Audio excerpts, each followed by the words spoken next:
গভীর রাত, জঙ্গল পুরো নিস্তব্ধ। সবাই গভীর ঘুমে মগ্ন। কারোর মধ্যে কোনো চেতনাটুকুও নেই, সব কিছু নিঝুম। এমন সময় রামু কিছু একটা শব্দ শুনতে পেয়ে ভয়ে আঁতকে ওঠে।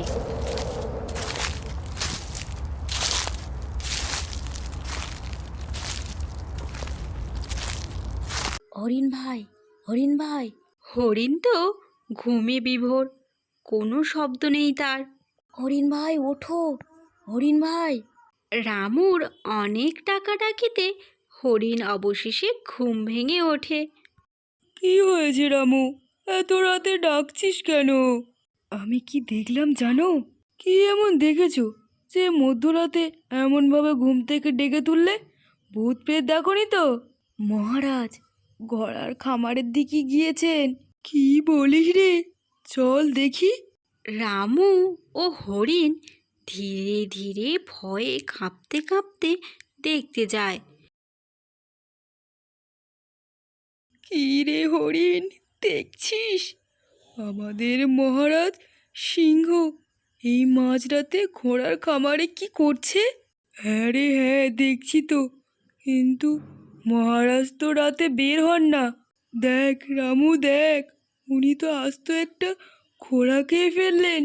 মহারাজের তো এমন করার কথা নয়। আমার না খুব ভয় করছে রে।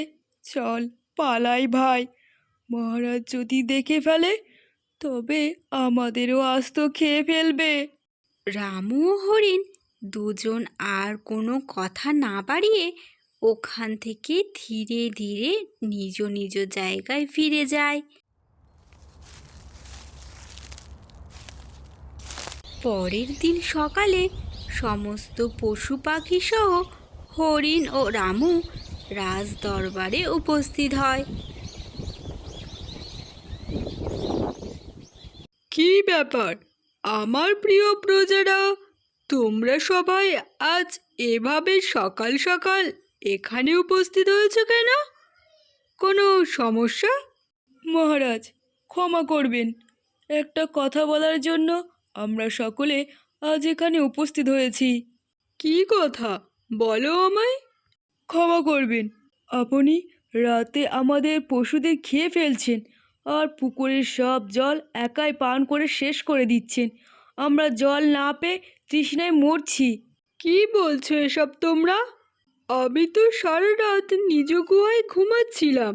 মন্ত্রী, এর রহস্য কি? আর এই হরিণ বা কি বলছে? মহারাজ, আমি ব্যাপারটি দেখছি, আপনি চিন্তা করবেন না। মন্ত্রী বাঘ তখন তাড়াহুড়ো করে জ্ঞানী পণ্ডিত ও জ্যোতিষী শিয়াল মহাশয়কে ডেকে পাঠালেন। তাড়াতাড়ি এর একটা সমাধান দাও। শিয়াল পণ্ডিত বেশ কিছুক্ষণ ভাবনা চিন্তা করে বলল, মহারাজ, যে সিংহের রূপ ধরে সব নষ্ট করছে সে আসলে একটি জাদুকর কুমির, যে নিজের প্রাণ নীলগিরি জঙ্গলে নীল পদ্মের মধ্যে লুকিয়ে রেখেছে। এখন উপায় কি? আর এই নীলগিরি জঙ্গলটা বা কোথায়? শিয়াল পণ্ডিতও একটু ভেবে সমস্যা সমাধানের উপায় বের করে এবং মহারাজ সিংহ তার পুত্র বিক্রমকে নীলগিরি জঙ্গলের উদ্দেশ্যে পাঠিয়ে দিলেন।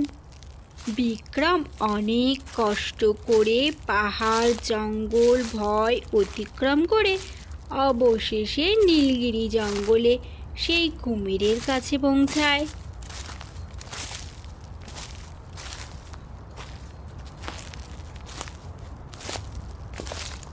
অবশেষে পৌঁছালাম। ওই তো দেখা যাচ্ছে জাদুকর কুমির, আর সে এক হরিণী রাজকুমারীকে বন্দি করে রেখেছে। রাজকুমার বিক্রম, তুমি তুমি এখানে এসেছো মরতে? শোনো, আমি এই বনের সব পশুদের আত্মা বন্দি করব, কেউ আমাকে আটকাতে পারবে না। হা হা হা। তাই বুঝি দুষ্টু জাদুকর, তোর পাপের ঘোড়া পূর্ণ হয়েছে। জাদুকর, আমি জানি তোর প্রাণ ওই পুকুরের নিচে পদ্ম ফুলে লুকানো। রাজকুমার সাবধান, ও জল থেকে উঠে কিন্তু আপনাকে আক্রমণ করবে। তুই কিছুই করতে পারবি না, আমি অমর। বিক্রম জঙ্গলের মধ্য দিয়ে আস্তে আস্তে এক পরিমা সিংহীর কাছ থেকে এক জাদুকর ফল উপহার পেয়েছিল, যেটা সে খেয়ে ফেলল। এর ফলে জলে ঝাঁপ দিয়ে কুমির তাকে আটকানোর চেষ্টা করলো, কিন্তু না, সে পারল না। এই নে বদমাস, তোর শেষ সময় উপস্থিত হয়েছে। না, ওটা ছিঁড়ে দিস না, আমি সব ফিরিয়ে দেব, আমাকে মারিস না। রাজকুমার বিক্রম কোনো কথা না শুনেই ফুলটি ছিঁড়ে ফেলল। আর ফুলটি ছিঁড়ে ফেলতেই জাদুকর কুমির ছাই হয়ে গেল এবং সে হরিণী রাজকুমারী ও বাকি সব বন্দীদেরকে মুক্ত করে ফিরে যাওয়ার উপক্রম করছে। ঠিক সেই সময় রাজপুত্র বিক্রম, আকাশের দিকে তাকিয়ে দেখুন।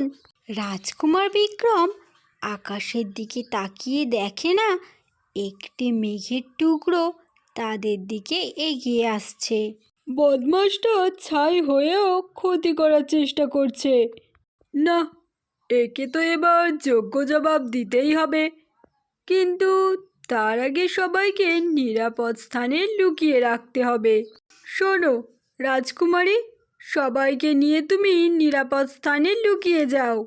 না, আমি যাব না, তোমাকে এই বিপদে একা রেখে আমি যেতে পারবো না। এখান থেকে যাও, আমি ঠিক নিজেকে রক্ষা করতে পারবো। হা হা হা, কি ভেবেছিলিস রাজকুমার বিক্রম? আমাকে তুই শেষ করে দিয়েছিস। দেখ, আজ তোর শেষ দিন। এই বলে তো মেঘের টুকরোটি গতিবেগের সাথে রাজকুমারের দিকে এগিয়ে আসতে থাকে। এবার শুধু জাদুকরের শিশিরটা বের করতে হবে, আর এর মধ্যেই বদমাসটিকে আটকে রাখতে হবে। যেমন ভাবা তেমন কাজ। বদমাসটি আসতে না আসতেই বিক্রম বুদ্ধি করে তাকে একটি শিশিরের মধ্যে আটকে নেয়। এবার তুই কি করবি? কিভাবে বাঁচবি? ততক্ষণে রাজকুমারী হরিণী সহ অন্যান্যরাও বেরিয়ে এসেছে, আর সবাই রাজকুমারের জয়ধ্বনি দিতে আরম্ভ করলো। চলো এবার ফিরে যাওয়া যাক। রাজকুমার বিক্রম সবাইকে নিয়ে ফিরে আসে।